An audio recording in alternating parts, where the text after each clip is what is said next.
Welcome to Our Girl Relationships. We talk about the problems people face in their day-to-day lives. Let's start with the video.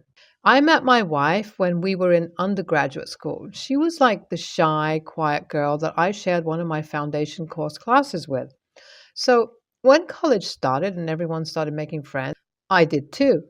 Except for this foundation course class where I would see my wife sitting quietly, often looking distressed. So, after contemplating if I should approach her or not after a couple of weeks, I asked my friends to ensure that it doesn't come off as creepy or anything. And after getting a sort of thumbs up from most of the people I talked to, I decided to go on and speak to her. To my utter surprise, the quiet, shy girl who I thought was the complete opposite to me turned out to be just like me.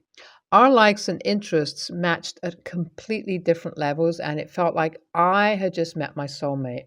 So we continued to talk for a couple of months as friends. We felt so connected to each other that we were able to open up to each other about some of our sensitivities as well as vulnerabilities. And eventually, we realized that we were falling for each other hard and fast. So we decided to give this a shot. And after going on a couple of dates, we started seeing each other and we made our relationship official after about 4 months of seeing each other. During the time span of us dating for about 2 years, there were not really any red flags except for her family and friends being awfully quiet and distant with both of us. Whenever we would visit, which was rare to begin with, it was like we were strangers, and although I thought it was very odd, I just chalked it up to them being as awkward as she was, and this was confirmed to me when she told me that her family did not like her because apparently she wasn't the golden child of the family. This hurt to hear, and I started to encourage her to cut contact with her family if that was the case, since she didn't deserve to be treated like that. She always denied until one day, after a year of us discussing the situation, she told me that she had cut contact with her family. Well, this obviously took a toll on her, or so I thought. She had even gone for therapy and seemed to get better after time had passed. So eventually, after 3 years of seeing each other, we decided to tie the knot. Our wedding wasn't a huge deal. It was a small backyard wedding with our loved ones invited to celebrate our love. We had a lot of discussions about my then fiance's family, if we wanted to involve them in our wedding and our future in general. Eventually, we came to the agreement that we wanted to cut them off completely from our lives. So that's what we did. We blocked them on all social media and had our beautiful wedding. The red flags started raising ever since the very first day of our married life. You see, we were to leave for our honeymoon 2 days after our wedding took place. So we spent the first day after our wedding at home resting and running last minute errands until this happened. You see, randomly around 8 p.m., a woman knocked on our door hysterically. It was like she was wanting us to open the door because she was in great trouble. So that's what I did, thinking it was probably someone we knew, but as it turns out, it wasn't, or so I thought. The lady who stood outside looked like she was a mess. She wasn't dressed neatly, lacked basic hygiene, and just looked miserable in general. This woman kept begging for me to let her in. Even when I kept asking her what was wrong, she just kept saying how she would explain only if I let her in. Now, I don't know about you all, but that was a bit of a red flag for me. The fact that she was so desperate to come inside just felt a little off to me. Even trying multiple times to speak to her, the outcome was pretty much the same. This reaction of hers worsened as my wife walked in to see what all the commotion was about. And as soon as the woman saw my wife, she became awfully quiet. Now that I think about it, my wife's reaction to seeing her was off too. It was like her face had turned white out of fear, and like she knew this person for a long time but didn't say anything. But back then, I just chalked it up to her being scared to see a stranger so late. Well, seeing her this way and the fact that she wasn't letting us assist her in any other manner just raised red flags for me overall.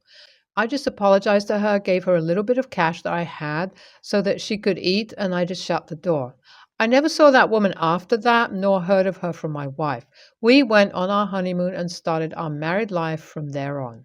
Flash forward to now. It's been about 5 years since we have been married. Our marriage has been as okay as it can be. A lot of issues arose between us during this time period, and my wife and I have been working on them through marriage counseling, or so I thought. I honestly did not expect months and months of marriage counseling to go down the drain after one meeting with her family. Yes, the same family we cut contact with because apparently she was being treated poorly for not being the golden child.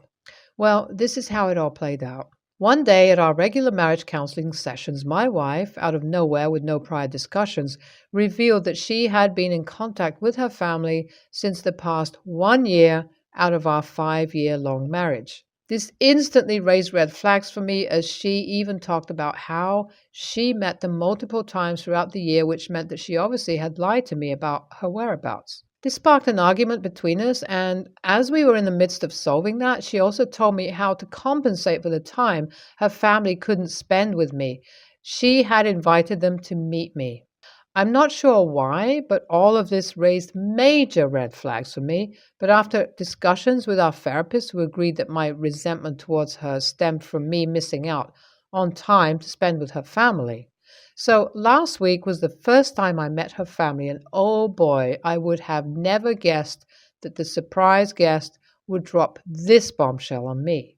So this is how it all went down. My wife's parents and some of her other relatives came over. Along with them, I was surprised to see a girl almost the same age as my wife and I.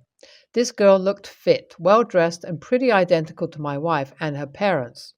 She was also pretty quiet throughout the ordeal, so I didn't have the opportunity to talk to her until my wife's parents encouraged us both to go outside to talk and apparently catch up. I was really confused as why would I want to catch up with someone that I don't even know in the first place? Well, my wife instantly turned awkward and nervous, and her parents had a look that said that they were implying that they wanted to have a private discussion with her. So I decided to just go along with the stranger and have catch up with her as suggested. We started to talk, and after some initial awkward exchanges and hearing her voice, it clicked to me that she was the same person that had turned up at our door, but still, to be on the safer side, I decided to stay quiet and not say anything, but I knew I had to keep the conversation going, so I asked her what her name was. This shocked her and almost offended her as she started to ask me if my wife hadn't told me about her. I said no, and her reaction that said, "thought so," immediately raised red flags, and the flags just kept getting redder as she started speaking more and more. She started off by confirming that she was indeed the same person who had come begging for my help. The confirmation shocked me, and I asked her what had caused her to become so miserable. Her answer shocked me as she told me that if I wanted a short answer, it was my wife, Aka, her sister, who caused her condition to become like this. She continued by saying that it all started when they were in school. Anna, my wife's sister, and my wife always had a healthy competition until high school rolled around and Anna became quite popular. This didn't fit well with my wife, and this started a one-sided rivalry from my wife's end where she would constantly try to sabotage Anna. All of this took a head when my wife, who is only a year older than Anna, started dating her boyfriend during undergrad school. I was dumbfounded to hear this. As I mentioned earlier, my wife and I were the ones who had started dating during college, but this wasn't even the start of it. Anna went on to say that she started dating Anna's then boyfriend by bringing up false proof that he had cheated on her. My wife's family really overlooked this and just made my wife apologize to Anna. This was one of the reasons why her family had become distant to her. Well, this sort of gave my wife the green flag to start worsening her behavior to the point that one day my wife went as far as to hide drugs in Anna's room during a family holiday. So when their mom found it in her room the next day, Anna was disowned by her family and kicked out of the house for a couple of years. By the time Anna reached this part of the story, I was dumbfounded. It was like everything made sense, but at the same time, it didn't. It clicked to me why my wife had told me that she cut off her family, why none of them were invited to our wedding, why Anna had come begging on our door to ask for help and couldn't recognize me and everything else in between. It was like my life had come crumbling down and I was in denial. So Anna continued talking and told me that although I might not believe her, she strongly suggested that I leave this marriage as she is quite literally 100% sure that my wife is still having an affair with her ex. I couldn't accept nor deny this reality. I mean, how could I believe someone I had just met over my wife? But at the same time, how could I believe my wife who had lied to me time and again? Anna and I continued to talk, and oh boy, hearing her felt like she had already made an escape plan for me. And honestly, if what she's saying is true, then it definitely makes sense as to why. Well, we spent 2 hours talking while my wife seemed like she was having a serious conversation with her parents and relatives. Neither Anna nor I had an idea as to what they were really talking about, but regardless, I just thanked her and told her I needed time to think about everything before I took a solid step. She was extremely understandable and told me that she was there for me. So after my wife was done talking to her family, we all had lunch and they left. Ever since then, I have tried to poke around and ask my wife questions around the situation. This resulted in nothing. My wife was very vague in her answers or just plain avoided them. This didn't help, but raised more red flags. It's been a week since this has all gone down, and I honestly have started to consider trying to snoop through my wife's phone to see if I can get any information so that I can work through this situation better. I'm not really sure what else I can do here. Talking to my marriage counselor will probably be of no help, as she would definitely just side with my wife. So, Reddit, what should I do here? AITA? Hi everyone. After reading all your replies, I decided to sit my wife down and speak to her up front. This did not end well. I started off by simply asking her why she hadn't told me about the mere existence of her sister and tried to probe more into what she and her parents were discussing about. I told her how this entire situation had kind of impacted me and how I saw communication between us. I could see her seething in anger as I continued, and once I was done speaking, all hell broke loose. This woman started yelling at me, telling me how I was just as toxic as her family for believing her sister, how I was probably behind Anna because I wanted to sleep with her, and a bunch of other nonsense. All this BS she was spewing out, but she took no effort to clear up my doubts. It was like she just kept being accusatory and not at all defensive. This raised more red flags for me and made me want to believe Anna more. So when she got up and started packing her bags to go live with her friend, I didn't really stop her. When she left, I decided to just put aside the very little guilt I had over this situation and decided to talk to Snoop through our shared tablet and where she had the photo gallery from her phone synced.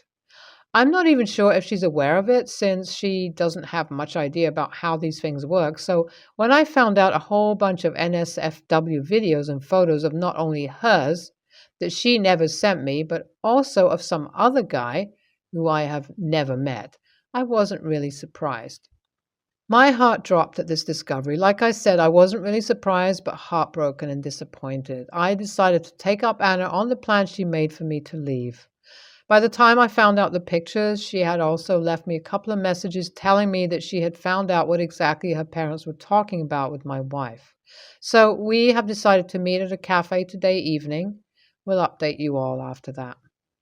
It's been a month since I last posted, and going through a roller coaster ride would be an understatement to describe this situation. When I met up with Anna, we sat down and she explained to me the real reason why my wife and her parents were talking. Apparently, after a year ago, my wife's grandfather passed away a year after our wedding. I was aware of this and even went to visit my wife's grandma along with her, as she wasn't allowed to come to his funeral, which at that time I chalked up to her grandpa being angry at her for not inviting him to our wedding. Well, that wasn't the case.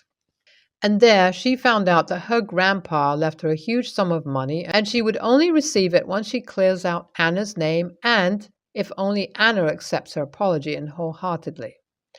Apparently, when my in-laws kicked out Anna, she went completely no contact with her family. She went homeless and broke at one point but didn't turn her back to them.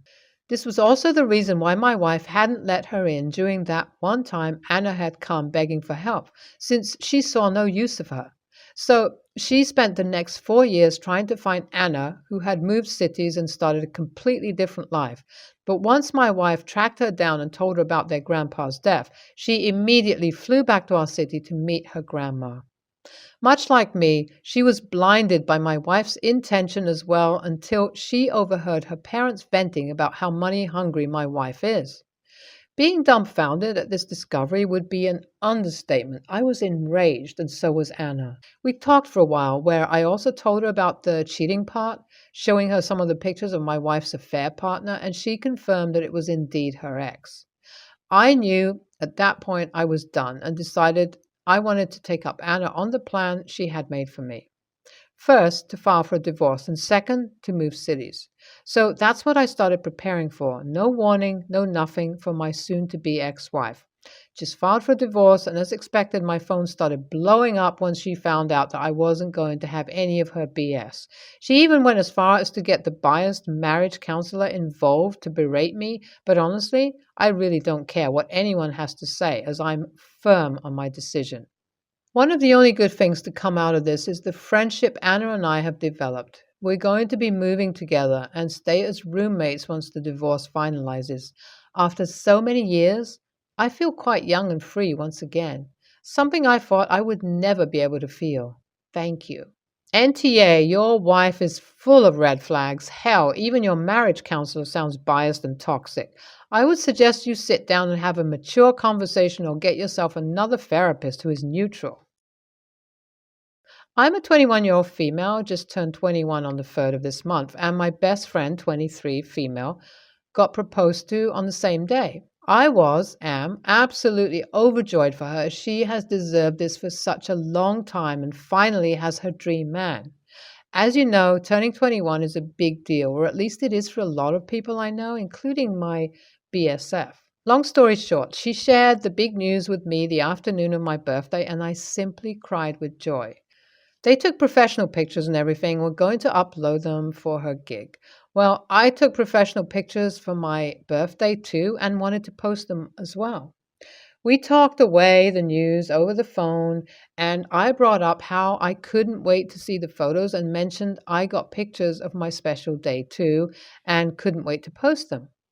Her tone of voice completely changed and she asked me not to post the pictures.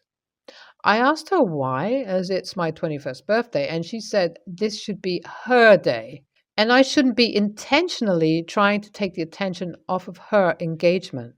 I was really confused, but told her I was going to post them anyway because it's still my birthday and it's a big deal to me.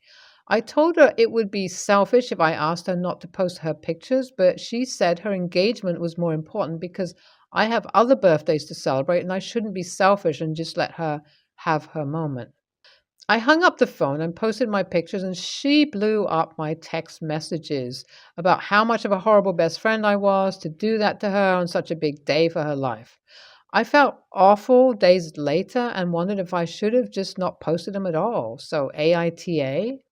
LOL, NTA, she's the a-hole and the hypocrite for thinking the whole world revolves around her and that no one else is allowed to be happy on the same day that she is. You're better off not being friends with people like that.